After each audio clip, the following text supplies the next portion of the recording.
Good morning बच्चों हमने पिछली क्लास में भूतकाल के बारे में पढ़ा था। उसमें आपको समझ में आया होगा। तो अब हम पढ़ेंगे वर्तमान काल के बारे में। जैसा कि हमने पढ़ा था कि टेंस के बारे में। तो देखिए, वर्तमान काल क्रिया के जिस रूप से उसके वर्तमान में होने का पता चलता है उसे वर्तमान काल कहते हैं। जैसे कि वर्तमान में जो हम प्रेजेंट में जो जी रहे हैं वो चीज़ें। तो इसमें देखिए, नैन तारा गोलगप्पे खा रही है, लालचंद पान खाता है, बहादुर चाय बनाता है, बिटिया खिलौनों से खेल रही है। वर्तमान काल के 3 भेद होते हैं। जैसा कि आपको इनसे समझ में आ गया होगा कि ये सारी जो बातें हैं ये प्रेजेंट में हो रही है हमारे साथ। तो वर्तमान काल के 3 भेद होते हैं: सामान्य वर्तमान काल, अपूर्ण वर्तमान काल और संदिग्ध वर्तमान काल। देखिए इसके क्या उदाहरण है। सामान्य वर्तमान काल के, जो क्रिया वर्तमान में सामान्य रूप से होती है उसे सामान्य वर्तमान काल कहते हैं। जैसे चौकीदार पहरा देता है, मिस्त्री कार ठीक करता है, सैनिक सीमाओं की रक्षा करता है, डाकिया पत्र पहुंचाता है। तो ये सारी चीज़ें सामान्य वर्तमान काल में आई हैं कि जो कार्य हो रहे हैं तो वो सामान्य है। ऐसा नहीं है कि होगा या हो रहा है या मतलब जो भी कुछ है तो वो हमें साफ समझ में आ रहा है कि ये जो कार्य हो रहे हैं ये अभी हो रहे हैं सामान्य वर्तमान में। देखिए इसमें क्या क्या आपको नई चीज़ें पता चलेंगी। सामान्य वर्तमान बनाने के लिए धातु के पश्चात पुल्लिंग एकवचन में पुल्लिंग एकवचन में ता और बहुवचन में ते। एकवचन में तो क्या लगाएंगे हम, ता, और बहुवचन में ते, और स्त्रीलिंग में ती जोड़कर सहायक क्रिया के रूप में प्रयोग करते हैं।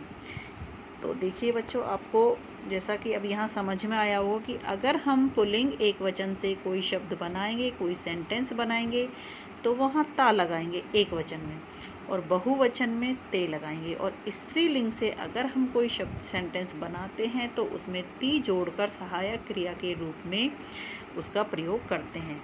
एक चीज़ और देखिए इसमें, सामान्य वर्तमान काल में आदत, अभ्यास या सदा सच रहने वाली क्रियाओं का बोध होता है।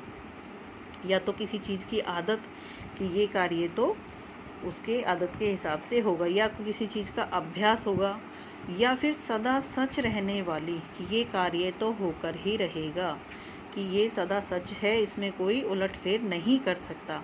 उन क्रियाओं का बोध होता हो वो ही सामान्य वर्तमान काल में आती हैं। इसका हम एक उदाहरण और देखते हैं। जैसे ये सारे ही पुल्लिंग में बने हुए हैं। तो स्त्रीलिंग में जैसे सीमा पत्र लिखती है, तो यहाँ बोला था ना कि स्त्रीलिंग से अगर कोई शब्द बनता है तो उसमें ती जोड़कर उसको सेंटेंस को पूरा करेंगे। तो इसका नेक्स्ट देखिए, अपूर्ण वर्तमान काल की कार्य तो हो रहा है लेकिन हम आए थे जब तक वो पूरा नहीं हुआ था, तो वो हो जाएगा अपूर्ण वर्तमान काल में। क्रिया के जिस रूप से यह पता चले कि कार्य वर्तमान काल में शुरू हो गया है और अभी जारी है उसे अपूर्ण वर्तमान काल कहते हैं। जैसे पुजारी पूजा कर रहा है, यानी कि अभी उसकी पूरी नहीं हुई है तो वो अपूर्ण वर्तमान है।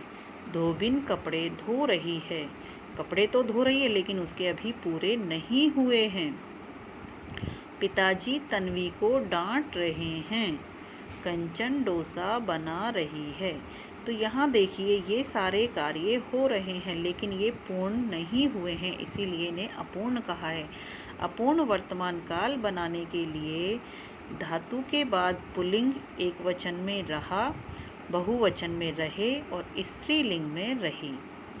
तो यहाँ देखिए, पुल्लिंग एकवचन पुजारी पूजा कर रहा है तो ये आ गया।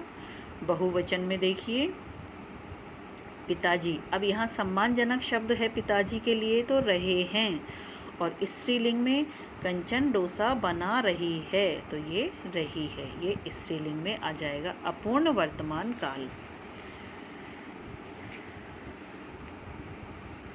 अब ये देखिए कि ये सहायक क्रिया इनमें जोड़ दी जाती है। संदिग्ध वर्तमान काल, जिसमें संदेह हो वर्तमान काल में, क्रिया के जिस रूप से उसके वर्तमान समय में होने में संदेह हो उसे संदिग्ध वर्तमान काल कहते हैं। जैसे रेलगाड़ी स्टेशन से जा रही होगी, लड़कियां गीत गाती होंगी, सोनिया आ रही होगी, गुलाबो बर्तन मांजती होगी। इनको संदेह है।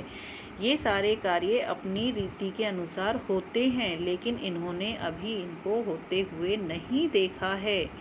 तो इसमें संदेह है कि सोनिया आ रही होगी, लड़कियां गीत गाती होंगी, गुलाबो बर्तन मांजती होगी, रेलगाड़ी स्टेशन से आ रही होगी। तो इन सभी में इसको संदेह हो रहा है, इसलिए इसमें संदिग्ध वर्तमान काल है। अब इसके क्वेश्चन आंसर्स देखिए।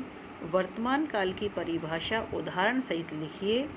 संदिग्ध वर्तमान काल को उदाहरण सहित स्पष्ट कीजिए। और ये निम्नलिखित वाक्यों में प्रयुक्त वर्तमान काल के उपभेद का नाम लिखिए। छात्र पाठ पढ़ता है, अनन्या पढ़ रही होगी, नाविक नाव चला रहा है, धोबी कपड़े धोता है, दादाजी अखबार पढ़ रहे हैं, लड़का पतंग उड़ाता है। इसमें काल परिवर्तन करके वाक्य पुनः लिखिए। चिड़िया चहकती है, अपूर्ण वर्तमान में बनाइए इसको। हवन हो रहा है, संदिग्ध वर्तमान। किसान फसल काटता होगा, सामान्य वर्तमान काल। गली में कुत्ते भौंकते हैं, अपूर्ण वर्तमान काल। प्रधानाचार्य जी भाषण दे रहे हैं, संदिग्ध वर्तमान काल। इनमें इनको परिवर्तित करना है। तो नेक्स्ट हम देखते हैं भविष्यत काल। क्रिया के जिस रूप से कार्य के आने वाले समय में होने का पता चलता है उसे भविष्यत काल कहते हैं। हम नाटक में भाग लेंगे, यानी कि जब भी नाटक होगा हम उसमें भाग लेंगे। चूहे भाग जाएंगे, कोई दवाई रखिए तो उससे चूहे भाग जाएंगे, लेकिन कब भागेंगे वो? भविष्यत काल में।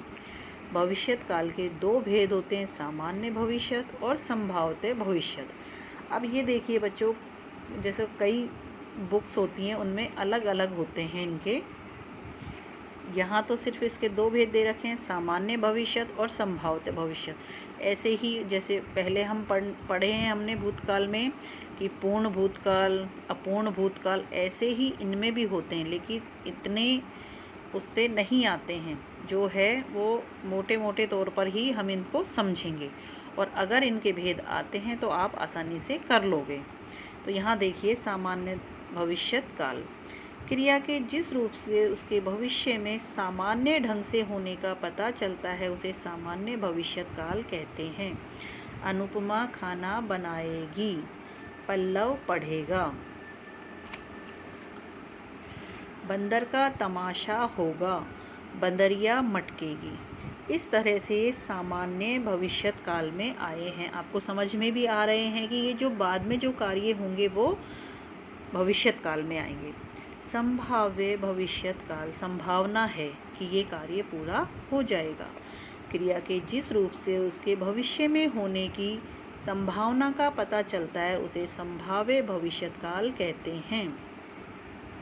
शायद भैया आएं, उमा गाने के लिए शायद मान जाए, संभावना है। तो इनमें मतलब अंदाज़ा लगा सकते हैं शायद लगा के कि मतलब ये कार्य हो जाएगा, लेकिन पक्का नहीं है। पापा शायद रसगुल्ले लाएं, राधिका शायद पार्टी दे। तो यहाँ हम इनसे संभावना ही कर सकते हैं, 100% श्योर नहीं है।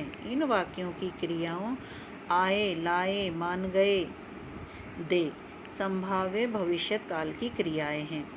तो अब इसके क्वेश्चंस देखिए कि आपको समझ में आएगा ये। निम्नलिखित वाक्यों में से क्रियापद छांटिए और उनके सही भेद चुनिए। पहले ये देखिए आप, भूतकाल के भेदों के नाम लिखिए। हेतु मद भूतकाल को उदाहरण सहित समझाइए। संभाव्य भविष्यत काल का एक उदाहरण दीजिए। अब इसमें देखिए, क्रियापद छांटिए तथा उनके सही भेद लिखिए। शायद मैं कानपुर जाऊं। अब इसको आंसर इसमें से छांट के आपको लिखना है। 1 और 2। 2 में से ही आपको इनमें से छांटना है कि कौन सा इसके साथ सही बैठेगा। हम कल नाटक देखेंगे, सामान्य भविष्य या संभावित भविष्य देखेंगे, ठीक है। कानपुर जाऊं, यहाँ से आपको इनमें फ़र्क देखना है कि ये कौन से उसमें जाएगा। नौकरानी झाड़ू लगाएगी, सामान्य भविष्य या संभावित भविष्य। सोमवार तक आपका सारा काम हो जाएगा, सामान्य या संभाव्य। शायद आज भैया न आए। तो ये आपको इनमें से छांट के और भरने हैं, इसमें फिल करने हैं। तो आपको ये समझ में आए होंगे। तो बच्चों, हमारे ये काल पूरे हो गए हैं। मैं उम्मीद करती हूँ कि आपको समझ में आए होंगे। जितने भी इनके क्वेश्चन आंसर्स बीच बीच में करवाए हैं, तो आप समझ के इनको दोबारा से ध्यान से पढ़कर, वीडियो देखकर समझिए और इनको अपने नोट्स बनाइए। ज़रूरी नहीं है आप सारे क्वेश्चंस करें, लेकिन जितना आपको समझ में आया है उनको आप अपनी नोटबुक में सुंदर हैंडराइटिंग में कर लीजिए। Thank you.